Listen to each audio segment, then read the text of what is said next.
Hello friends, this is Coop from Garage Gym Reviews here in our new garage gym. We actually have a few of these we're building out, so if you'd like to see those, stay tuned. We are gonna build these out absolutely sick. But today, the reason you're here is because of the review we're doing on the bar in front of me. This is the giant lifting Northland trap bar. I have been getting requests on this for years. This is actually their 4th version of the trap bar. This is what I'll say about it up front. This is the cheapest, generally open trap bar that's available, and also borrows features from the very high-end trap bars you know and love from Eleiko, Kabuki, and others, and combines those features at quite possibly the lowest price point of any open trap bar. So the question is that combination, does that create the best value open trap bar?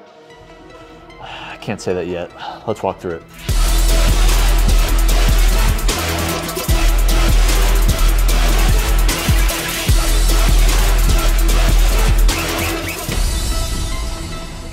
Okay, for anybody that has a home gym, you start to realize there's a lot of different things to buy. And one of the things that you buy, or most people buy after they have a barbell, squat rack, dumbbells, some of the basics, is specialty bars. The reason people buy specialty bars is because there's a lot you can do with them. They're often somewhat cheap, and the specialty bar that most people start with is either a safety squat bar or a trap bar. Trap bar, in my opinion, is probably the next one to get. I think there's more things you can do with them, especially with some of the ones that are coming out now, than you can with the safety squat bar. This one, for instance, from Giant, you can use for normal trap bar type stuff. So we're talking general deadlifts, squat jumps, those sorts of things. But this one, because of its open design, can also be used for other things such as pressing or lunges or different things that you can't do when you're locked into the design. Now, this design was popularized and kind of came about from the company whose shirt I'm wearing, the Eleiko Open deadlift bar. Fantastic deadlift bar. And I'm actually going to talk about a little bit of that bar in comparison to this one later on. But the problem with it is it's made in Sweden. And we know that everything made in Sweden is more expensive. It is a very expensive bar. And so other companies have come out with designs that compete, but also compete on price. And the one that we reviewed most recently, and the one that I think most competes with this one, and I'll tell you which one I like better, is the Rep Open Trap Bar, which I said, by the way, is a fantastic trap bar. This is a very good trap bar. And there's actually a lot of good things about that one, but there are a lot of good things about this one too. And it's a reason we constantly see it in the Facebook group. Now, before I get into my opinion and everything like that, I want to make it clear, this bar was sent to us by Giant Lifting, free of charge. In exchange for that, we said we would give an honest review.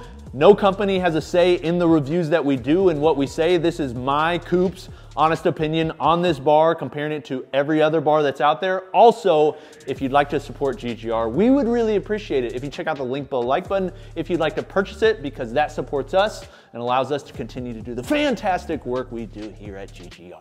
Okay. Let's talk about the bar. This is the kind of the design we will see from most companies coming out with trap bars coming forward. The reason being, an open design is simply better than a closed design. So for me to show you why it's superior, let me take this bar back and I'll show you how it works. So with most trap bars, when you're loading plates on them, you have to load them similar to a barbell. You have to pick them up. So this is a convenient feature in that it stands up. This is actually very nice when you start lifting very heavy. It's a natural design or a natural addition to the open trap bar design. Why not put a jack on it? The Giant Northland bar does have a jack. It's something we see again with the higher and more expensive trap bars, but allows it to stay upright, and that has a few benefits. One is you can put it up against a wall when you're storing it, but two, you can also jack it up and then put the plates on it, and then when you're ready to lift, you throw it forward. So this bar has taken two things from two of the best trap bars and combined them into one. And I think that's why this bar is so interesting. The first one is the fact that it's rackable.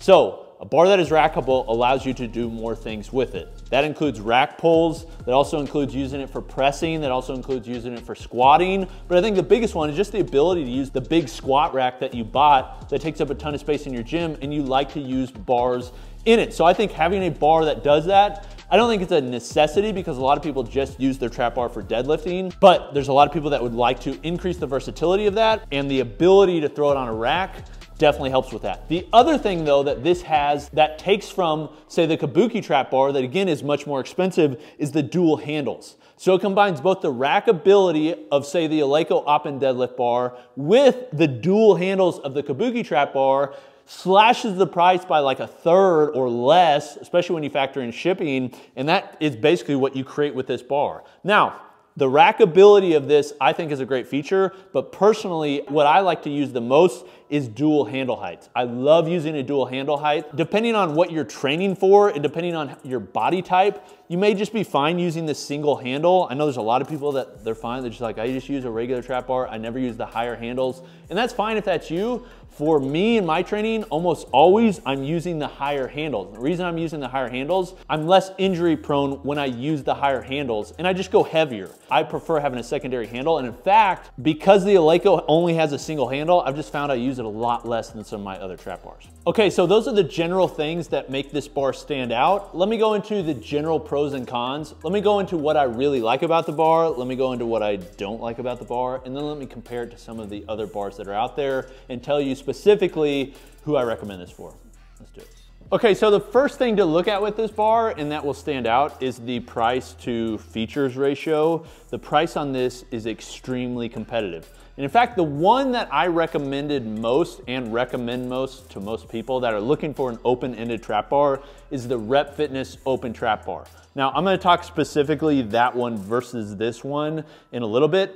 That said, the price on this can't be beat for an open trap bar. It's $270 on sale. They often have sales. It's $300 retail. They also offer a military or first responder discount, and it's free shipping. So best bet is basically you can get this bar for around $270 shipped to your door. When you compare that to other options like the new Titan open end trap bar, that's around $400.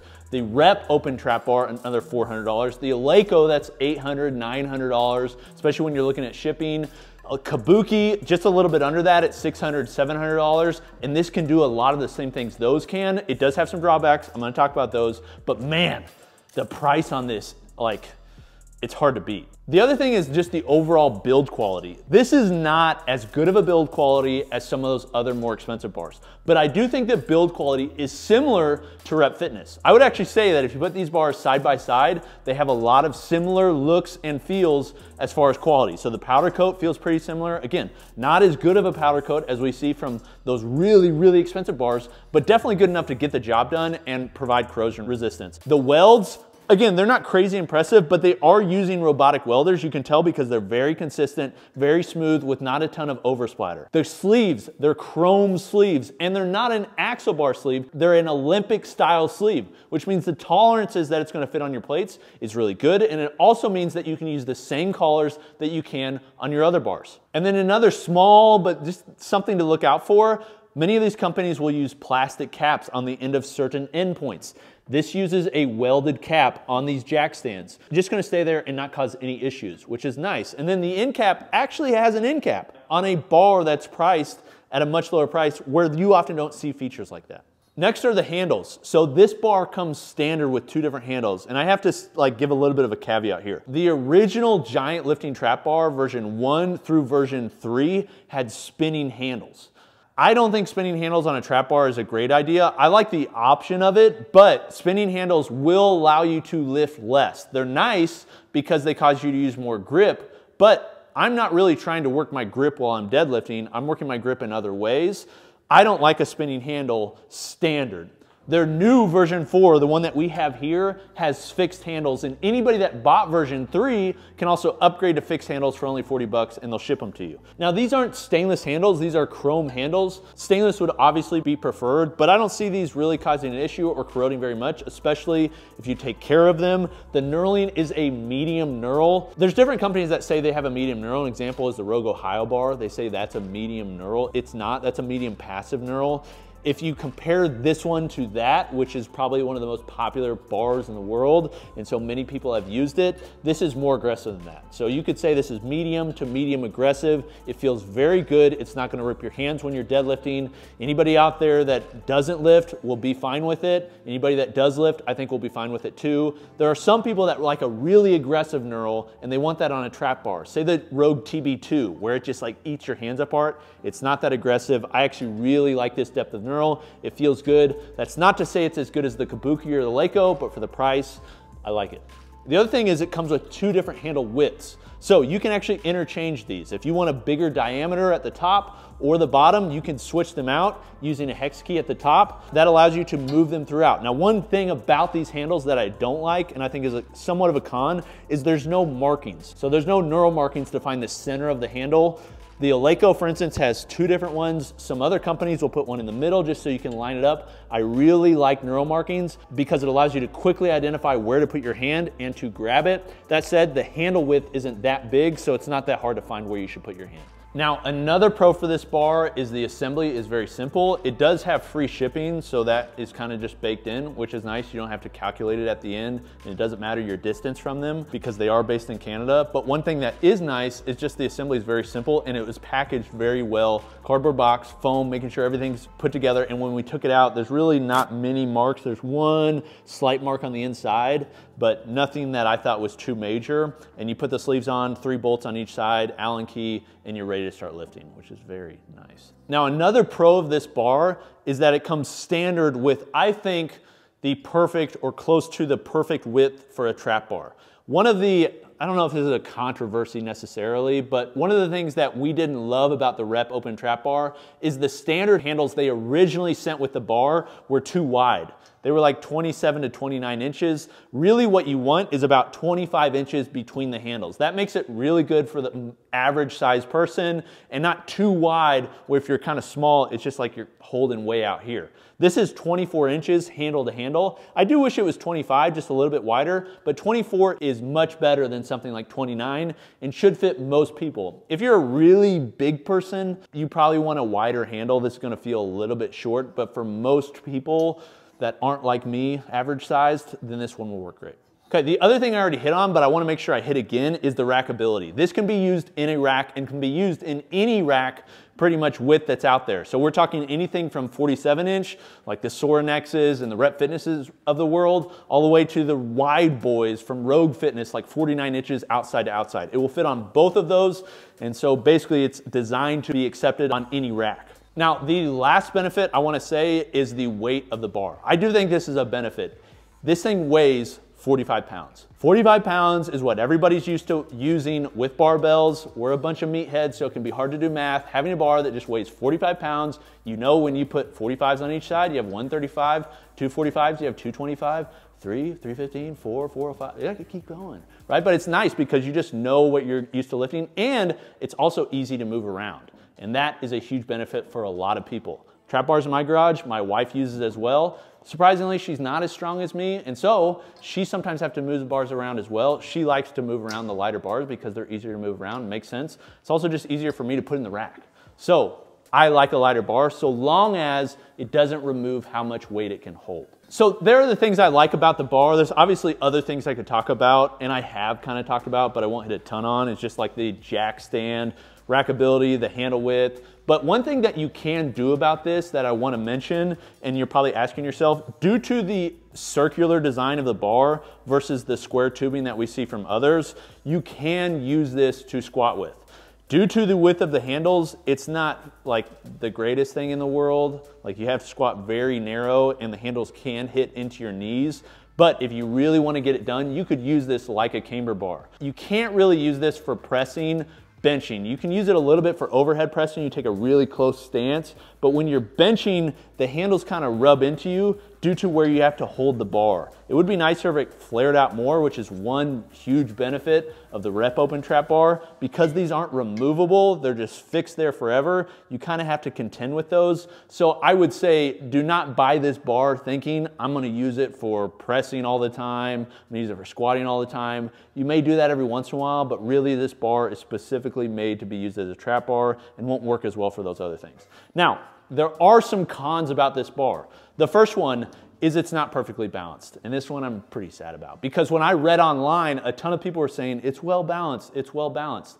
But I think that was the version 3 that had the spinning handles. For whatever reason, when I put 45-pound plates on this or any other plates and get ready to deadlift, it tips forward. That could be because they're trying to avoid lawsuits from other companies that have patents on the open design, or that could be just a mistake. I think it's an overlooked mistake. It's not that hard to add a little bit extra weight on the back feet to balance it. I don't know why it tips forward, but it is annoying and is something to be aware of. Is that enough of an annoyance to prevent you from buying it at this price point? You have to decide. For me, I've used an unbalanced bar with the Kabuki bar for a long time, and I kind of just got used to it. But I will say, when things are perfectly balanced, everything else is better in the world. Perfectly balanced, as all things should be. Okay, another con, and this one is kind of minor, but I think it's worth mentioning, is most other open trap bars hold more weight than this does. This is rated in the jack position to hold 600 pounds. It's rated to hold, while you're using it, like a trap bar, 800 pounds. That is perfectly fine for me, will be perfectly fine for me for the rest of my life, and will be perfectly fine for 99% of you. But there are the unicorns out there that love deadlifting 900 pounds. And so if that's you, you may want to consider if this is the bar you want to get. I wouldn't suggest dropping this bar very often. In fact, on their page, they have a disclaimer basically recommending that this bar isn't designed to be dropped. I've used it and dropped it. I don't think you're gonna have a ton of issues. I just wouldn't do it very often. And the reason they probably suggest that is because of how the sleeve connects to the flange here and also the welds here. There's just potential for bending and breaking at really high loads. That said, if you lift less than 600 pounds, the jack position and the lifting position is going to be fine, and that's what they rate it for. It can often do much more than that. Just understand that's what they're warranting it for. Okay, so those are what I like about it. Those are what I don't like about it. So let me kind of summarize this and then recommend it versus other bars. When you're looking at this bar, the one that you're most going to be looking at is the Rep Open Trap Bar. If you're looking at a Eleiko or Kabuki, I feel like that's a different price point. I do feel like this has some things that those don't. I will say Eleiko's coming out with a bar they just teased that is rackable, like their old bar, but also has 2 handle heights. They finally listened. So now they're coming out with a bar that will look pretty similar to this, but it'll be made in Sweden. And then the Kabuki, it's just, both of those bars are just extremely high quality. Like, they're just a different level of quality than this bar, but they're so much more expensive. So the bar that I think you should compare this to is the Bells of Steel hex bar that's open-ended, and also the Rep Open Trap Bar. I would probably recommend this one for most people over the Bells of Steel. The one that I think really competes is the Rep Open Trap Bar because of the removable handles. Here's what I'll say. The Rep Open Trap Bar is over $100 more than this bar. Now, if it's at retail, it's $100, but this one is often on sale, so it's a little bit more than $100. If it were me in my garage, I would probably go with the Rep Open Trap Bar if I was within that price point, and the reason being, I use the camber part of the bar a lot. I've actually found I use it a ton. So I'm constantly posting stuff of me pressing with it, squatting with it. I really like that portion of the bar. Now, the other thing about the Rep Open Trap Bar that is pretty cool that it does have is it has knurling in the center, because it's designed to be used on your back. And it's also really nice to grab and then to lift up. It would be nice if this had knurling here, but again, I don't think it's something we're spending a ton of extra money on. It's just a nice value add that would have been cool if they had it in the middle. I will say though, I actually like the trap part of this bar better. So it's kind of hard to figure out, but I like the trap bar portion of the Rep bar enough with the standard closer handles that for me, that's probably the one I would use most often. But if you're comparing these and you don't plan on using the camber function very much, or you just want the best value at a lower price, this is it. Like, this thing is freaking killer. Like, I'm serious. This is the first product I've used from Giant Lifting. Like, I've been asked for years to review them. We finally got it in to review it. I was kind of skeptical of seeing it online, just seeing some of the features. I wasn't very sure. This isn't as good as those super expensive bars, but the value is absolutely incredible. Like, this value-wise, even comparing, I haven't used the Titan Open Trap Bar yet, so I can't say definitively, but just looking at the features, like, unless you're lifting 1,500 pounds, which that one is rated for, like, this is gonna be really hard to beat. This thing is just a killer value. They hit it on a lot of different sections. Really the biggest thing I'd want them to change is I would love it to be balanced. I feel like if you could balance this thing, like, man, this is so good. But even without the balance, I do really highly recommend it. It's a great bar. You just have to decide, do you want the camber function and the removable handles of the rep, or do you want to spend less and you just want a good trap bar with dual handle heights, nice knurling, and I mean, all the other features. Okay, this is my opinion of the bar and some of the other bars that are out there. Have you used this bar or have you used other trap bars? I'd love to hear your experiences. Let me know in the comments. If you're into this sort of review, I'd love you to subscribe because we have many more forthcoming. And if there's any bars you want more detail on comparing to this one, also let me know in the comments and we can see if we can get it done. This is Coop from Garage Gym Reviews. We will see you next time. Peace.